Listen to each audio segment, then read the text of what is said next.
आपने बोलने का मौका दिया। अभी कांग्रेस के मित्र चूंकि कह रहे थे तो मैं शुरुआत इससे करूंगा। सर, मेरे पास बहुत सारे आर्टिकल्स और पेपर की कटिंग है जिसमें NPA crisis could be the Congress led UPA biggest scam, ऐसे दर्जनों भर आर्टिकल्स एडिटोरियल से भरा हुआ पेपर है। तो पहले कांग्रेस को अपने समय में जो काली करतूत की है उसको देखना चाहिए। Sir, basically sir, the banking law amendment bill 2024, इसमें 5 एक्ट में संशोधन किया गया है और चूंकि सभी एक्ट एक दूसरे से इंटरकनेक्टेड है। आरबीआई एक्ट 1939 और SBI act 1955, banking companies act 1970, 1980, इस प्रकार से 4-5 एक्ट में संशोधन किया गया है। और यह संशोधन इसलिए किया गया है क्योंकि जिससे के माध्यम से जो हमारे डिपॉजिटर्स हैं उनको अधिक सहूलियत मिले, स्टेक होल्डर्स हैं उनको अधिक ट्रांसपेरेंसी के माध्यम से वह जो हमारे फाइनेंशियल डिस्क्लोजर है वह देख सकें। उसी के साथ साथ ये इम्प्रूविंग गवर्नेंस के क्षेत्र में ये सारे के सारे अमेंडमेंट ले आए गए हैं। सर, बैंकिंग व्यवस्था पूरी की पूरी अगर देखें तो अर्थव्यवस्था की रीढ़ की हड्डी है और बिना बैंकिंग के कामकाज करना यह बड़ा मुश्किल है। जब कांग्रेस का समय था तो उन्होंने रोटी कपड़ा और मकान का नारा देते थे। खैर, मकान में भी स्कैम होता था। ये जब 2014 में माननीय प्रधानमंत्री जी उन्होंने पदभार ग्रहण किया तो उन्होंने कहा रोटी कपड़ा और मकान के साथ साथ हमको बैंकिंग इससे जोड़ना है और फाइनेंशियल इंक्लूजन के कदम पे आगे बढ़े। और उन्होंने बैंक के कर्मचारी भी वही थे और बैंक के जो अधिकारी भी वही थे, लेकिन उन्होंने लाल किला के प्राचीर से उन्होंने कहा कि सभी देशवासी कितनी दूर दराज के क्षेत्र में हो उनका भी बैंक अकाउंट होना चाहिए। और लोग अधिकारी वही देखते देखते 54 करोड़ लोगों का अकाउंट खुला है। देश में कोई भी ऐसा नहीं है जिसका बैंक अकाउंट नहीं खुला है। और उन जो 54 करोड़ लोगों का बैंक अकाउंट खुला हुआ है उनको एक्सीडेंट इंश्योरेंस और उसके साथ साथ रुपी कार्ड भी उनको दिया जा रहा है। यह इससे बड़ा फाइनेंशियल इंक्लूजन का उदाहरण क्या हो सकता है? सर, बैंक में सर सुगमता भी, सरलीकरण भी और व्यापकता में भी अगर देखें तो क्रांतिकारी बदलाव विगत 10 वर्ष में हुआ है। सर, और यह जो हम अमेंडमेंट लेके आए हैं इसको एक फाइनेंशियल रिपोर्टिंग अगर पहला में देखो तो फाइनेंशियल रिपोर्टिंग जो है स्ट्रीमलाइन होनी चाहिए। पहले अल्टरनेट फ्राइडे पे रिपोर्टिंग होती थी, जिसे किसी महीने में 4 दिन अगर किसी महीने का छूट जाता था, 4 दिन एक्स्ट्रा हो जाता था। तो अल्टरनेट फ्राइडे की रिपोर्टिंग की जगह पहला प्रोविजन ये है कि जो रिपोर्टिंग होगी फर्स्ट 15 डेज, जो पहला 15 दिन होगा उसके लास्ट में होगा और उसके बाद जो लास्ट महीने का होगा उस दिन रिपोर्टिंग होगी। इससे अगर हम देखें तो इसके ले आने का लॉजिक ये है कि यह इसे कंपैरेटिबिलिटी, तुलनात्मक अध्ययन अच्छी तरीके से कर सकते हैं और इससे अकाउंटेंसी में भी काफी इम्प्रूवमेंट आएगा, एक स्टैंडर्डाइज हो जाएगा। क्योंकि सभी क्षेत्रों में जो है अगर देखें तो इसी प्रकार से जो फाइनेंशियल क्लोजर किया जाता है। तो यह जो रिजर्व बैंक ऑफ इंडिया को रिपोर्टिंग जाती है पहले चीज तो उसमें चेंज किया गया है। दूसरा, अभी तक हम लोग जो इन्वेस्टर्स है, जो हमारे डिपॉजिटर्स हैं, वो एक नॉमिनी का नाम दे सकते हैं कि हमारा नॉमिनी होगा। कभी कभी हमने देखा तो जो अकाउंट होल्डर वह उसके साथ नॉमिनी दोनों को एक साथ डेथ हो गया तो फिर लिटिगेशन में जाता था कि कौन इसका असली वारिस है। तो यह बिल के माध्यम से कि नॉमिनी अप टू 4 और वो सक्सेसिव और सिक्वेंशियल अपना उसमें साइमल्टेनियस ऑल सिक्वेंशियल उसमें नॉमिनी कर सकते हैं। तो उससे क्या होगा कि लिटिगेशन कम होगा। अब कोई व्यक्ति कह सकता है कि पहला हमारा ये है, दूसरा ये है, तीसरा ये है, चौथा, यह इस प्रकार से नॉमिनी वह वहां पे डिक्लेयर कर सकता है। तो इससे लिटिगेशन भी कम होगा और उसके साथ साथ जो वाजिब जो लोग हैं, जो लीगल एयर है, उनको उसमें पैसा तुरंत मिल जाएगा। अदरवाइज कोर्ट में जाना होता था, कोर्ट में सालों लग जाते थे कि कौन इसका लीगल एयर है, कौन वारिस है, वो समस्या सुलझता नहीं था। तो इसके माध्यम से करोड़ों ऐसे जो हमारे डिपॉजिटर्स हैं, जो बैंक में पैसा रखते हैं, लॉकर में पैसा रखते हैं, उनको इसे लाभ मिलने वाला है और यह बहुत ही अच्छा एक तरीके से कदम है। सर एक tenure of the cooperative director, इसके बारे में भी बोल लेते sir. Sir 33 state cooperative bank है और 351 स्टेट कोऑपरेटिव बैंक है। हम सबको मालूम है कि जब चुनाव होता है तो वो 5 साल के टेन्योर के लिए होता है। अगर डायरेक्टर को 8 साल में अगर हम रिटायर कर देंगे तो 3 साल का वो गैप बचता है। तो उसको भरने के लिए यह कहा गया कि जो हमारे डायरेक्टर्स हैं, इलेक्टेड डायरेक्टर्स हैं, nominated director other than the full time director, उनके लिए कहा गया कि 2 टर्म कर दो। जैसे 10 साल का कर दोगे तो 8 साल और 10 साल का एनोमली जो है वह दूर हो जाएगी। यह इससे स्ट्रीमलाइन हो जाएगा और कोऑपरेटिव सेक्टर में इससे बहुत बड़ा उनको लाभ मिलेगा। अन्यथा ये समय समय पे डायरेक्टर बदलने से फिर दोबारा दिक्कत आती थी। सर एक 60 साल पहले से चला आ रहा था कि सब्सटेंशियल इंटरेस्ट, तो उसका डेफिनेशन में चेंज किया गया कि 5 लाख का अगर आपका इन्वेस्टमेंट होगा या 10% of the paid up capital which ever is less, यह बहुत 60 साल पहले से था। तो अब समय के ध्यान में रखते हुए इसको 2 करोड़ रुपए इसको 5 लाख को कर दिया गया है। तो यह अच्छा है सर, इसलिए इसको समय के अनुसार बदला गया है और इसका भी हम तारीफ करते हैं सर। एक रिम्यूनरेशन ऑफ जो ऑडिटर्स है, तो अभी जो है उसमें है कि reserve bank of India in consultation with the government, central government, they will decide what will be the remuneration for the auditors. अभी देखिए बैंक का सर जो बोर्ड ऑफ डायरेक्टर्स है वो they are competent enough to decide the fees according to their business of the bank. So इसमें सरकार ने और ऑटोनॉमी देते हुए कि एक जो मोदी मंत्र है कि मिनिमम गवर्नमेंट मैक्सिमम गवर्नेंस, उसको ध्यान में रखते हुए यह कहा है कि now the fees of the auditors it will be decided by the board. तो यह अधिक ऑटोनॉमी बैंक को देगा, ये बहुत अच्छा कदम है सर। इसी के साथ साथ अनक्लेम्ड अमाउंट जो है सर वो इन्वेस्टर एजुकेशन फंड में अभी तक केवल डिविडेंड जाता था। Now the government has taken a view that it is very welcoming view. Now the shares, bond, debenture, whatever interest जो भी है, now the entire things will be transfer to the investor education fund और वहां से अपना जो investor है जिसका क्लेम बनता है वो उसको क्लेम कर सकते हैं। सर ये तो हम चेंज के बारे में बताए सर। सर बैंकिंग की जहां तक बात है कि बैंक किस प्रकार से बैंक में क्रांतिकारी बदलाव आया है, बैंक में व्यापकता किस स्तर तक बढ़ी है। एक 2014 का जब समय था सर, उसमें सबने देखा कि यूपीए के समय में किस प्रकार से फोन बैंकिंग होती थी, बैंकों में इंटरफेरेंस होता था, बड़े रसूख वालों को ही लोन मिलता था, छोटे वालों को लोन नहीं मिलता था, क्राइसिस थी, बैंकों के पास कैपिटल नहीं बचा था कि लोन देने के लिए, कैपिटल एडिक्वेसी रेशियो उनका बिल्कुल खत्म जैसा हो गया था।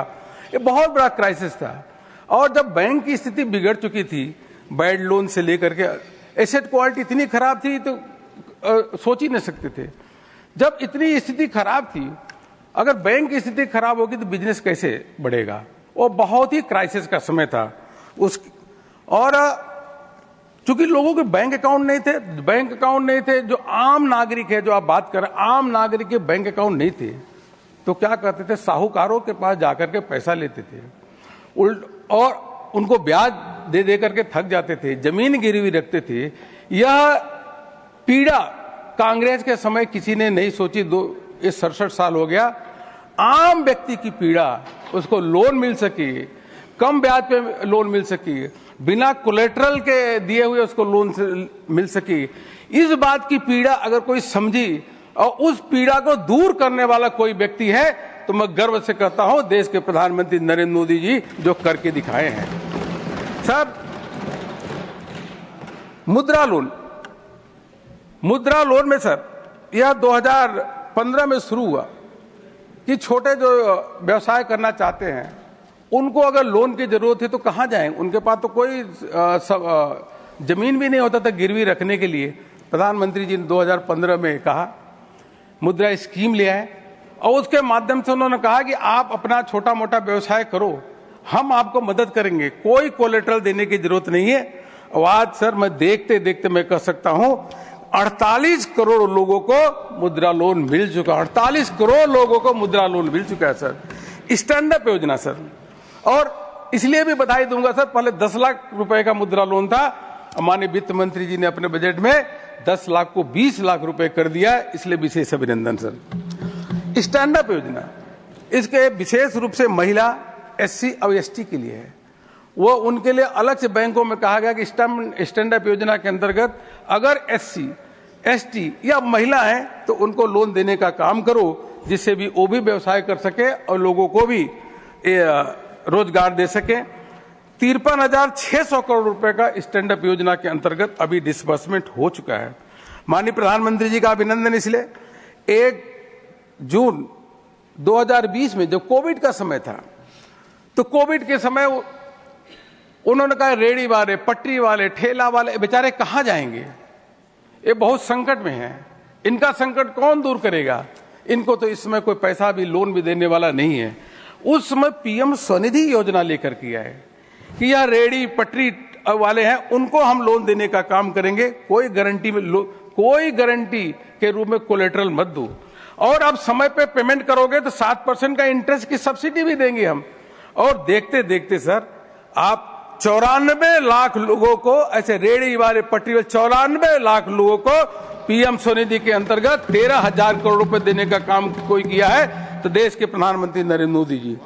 इस प्रकार से विश्वकर्मा योजना से लेकर के अनेकों योजना सर, एग्रीकल्चर सेक्टर में देखिए सर, एक यूपीए का समय था तो कृषि क्षेत्र का जो पूरा लोन देते थे, तो उस समय 7,30,000 करोड़ रुपए, 7.3 लाख करोड़ रुपए यूपीए के समय था, और आज वह एग्रीकल्चर लोन 7 लाख करोड़ रुपए से 27 लाख करोड़ रुपए हो गया है। यह बहुत बड़ी अचीवमेंट है किस प्रकार से कृषि क्षेत्र में लोगों को। हाँ, अब सर चलिए सर, व्यापकता, जैसे मैंने कहा कि बैंकों के व्यापकता कैसे बढ़ी सर। देश की आजादी के बाद 2014 तक अगर हम देखें तो देश भर में, हम पीएसयू बैंक की बात कर रहे हैं, शेड्यूल कमर्शियल बैंक से लेकर के प्राइवेट बैंक को जोड़ेंगे तो बहुत अधिक संख्या होगी। तो पब्लिक सेक्टर बैंक में सर देश की आजादी के बाद केवल 1,17,990 ब्रांचेस थे। इसका मतलब बहुत सारे लोगों के पास ब्रांच की सुविधा ही अवेलेबल नहीं थी। यह प्रधानमंत्री मोदी जी के 10 साल में 36% बढ़कर के अब 1,60,501 ब्रांचेज हो गई है। इतनी अधिक संख्या में ब्रांचेज जब बढ़ गई है तो लोगों को सुविधा भी मिल रही, तभी तो जाके लोन भी ले रहे हैं, पैसा भी अपना जमा कर रहे हैं। यह व्यापकता बढ़ी है सर।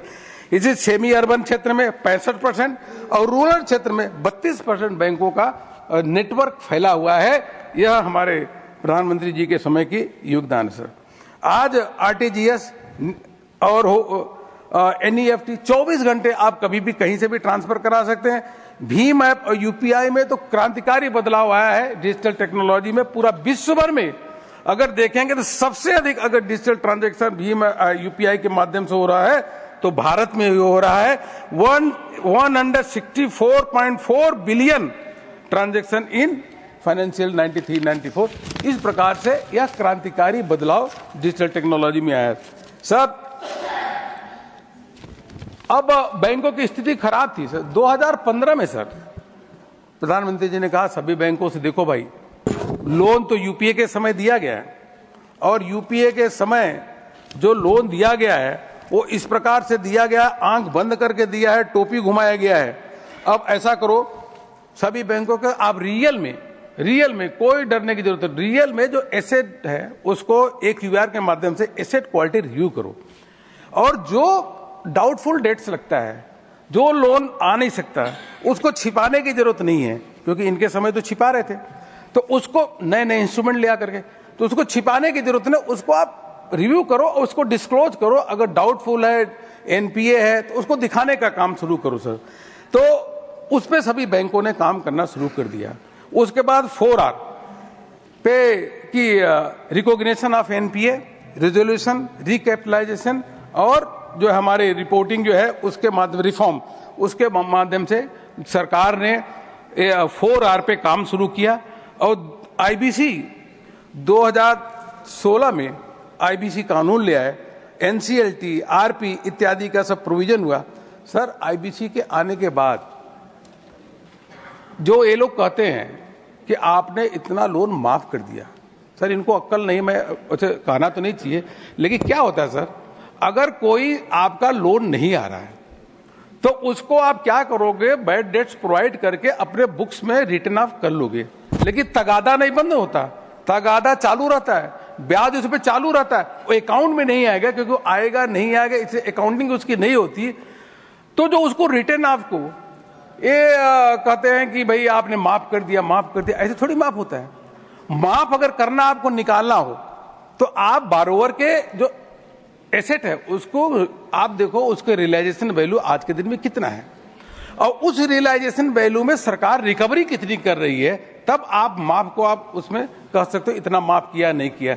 मैं दावे के साथ कह सकता हूं सर, हमारी सरकार में आईबीसी आने के बाद जो fair market, fair value of the asset थी उसका 100% नहीं, fair value of the assets का 122.81%, मतलब जितनी फेयर वैल्यू थी उससे अधिक अगर रिकवरी करने का काम किया है तो प्रधानमंत्री मोदी जी के नेतृत्व में हमारी सरकार ने किया है। 3,40,000 करोड़ रुपए की सर रिकवरी हुई सर बैंकों का। फिर उसके बाद कंसल्टेशन करके कई बैंकों को, state bank of India, PNB, UBI, Indian bank, इनको सब मर्ज किया गया, बैंक ऑफ बड़ौदा, इनको मर्ज करके कि जैसे बैंकों की साइज जब बड़ी होगी तो बैंक बड़े लोन भी दे सकेंगे, बैंक में और इफिशिएंसी भी आएगी। यह कठोर निर्णय लेने का काम अगर कोई किया है तो हमारे देश के प्रधानमंत्री माननीय नरेंद्र मोदी जी के नेतृत्व में है सर।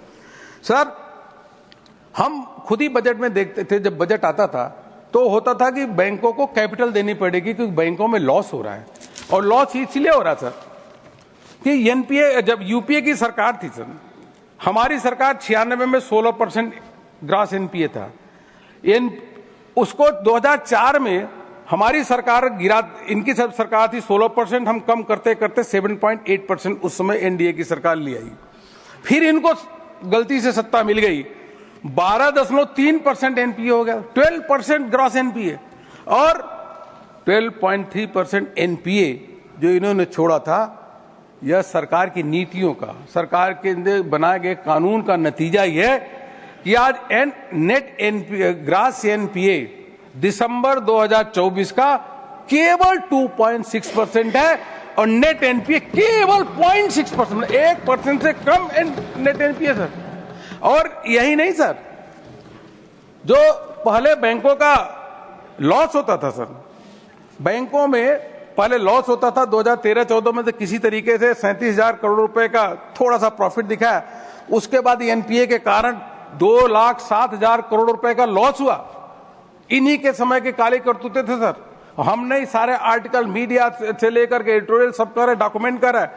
और सर 2023-24 का जो इनके समय लॉस होता था, 2023-24 में पब्लिक सेक्टर बैंक की बात कर रहा हूं, 1,41,000 करोड़ रुपए का उन्होंने प्रॉफिट कमाया है, जो इनके समय लॉस होता था।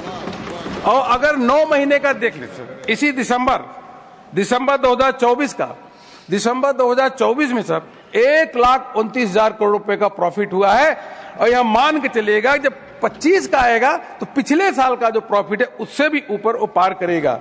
और आज जो बैंकों को माननीय निर्मला सीतारमण जी समय समय पे बैंकों को पैसा देती थी, क्योंकि उनके पास बिजनेस करने का कैपिटल नहीं था, और कुल मिलाकर 3,26,000 करोड़ रुपए हमारे सरकार ने दिया कि बैंक अपने पैर पे खड़े हो।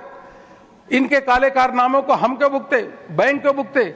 तो 3,26,000 करोड़ रुपए उस समय देने का काम किया, और आज वही बैंक सर, वही बैंक आज वह प्रॉफिट कमा रहे हैं, और वही बैंक गवर्नमेंट ऑफ इंडिया को बहुत बड़ी संख्या में वो आज डिविडेंड भी देने का काम कर रहे हैं। वो 55,000 करोड़ रुपए से अधिक वो डिविडेंड देने का काम किया सर।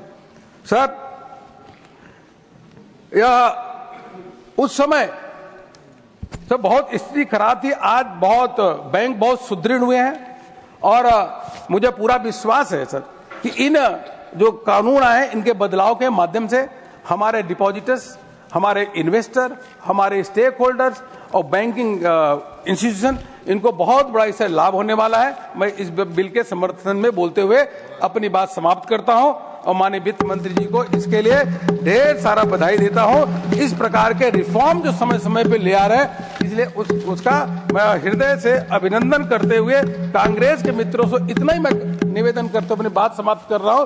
जो अच्छी बात है उसकी तारीफ कर लोगे तो जनता भी आपको कहीं न कहीं थोड़ा बहुत समर्थन दे देगी। अदरवाइज जो हालत है धीरे धीरे ऐसा सुपड़ा साफ हो जाएगा कि 1-2 राज्य में बचे हैं वो भी साफ हो जाएंगे। बहुत बहुत धन्यवाद।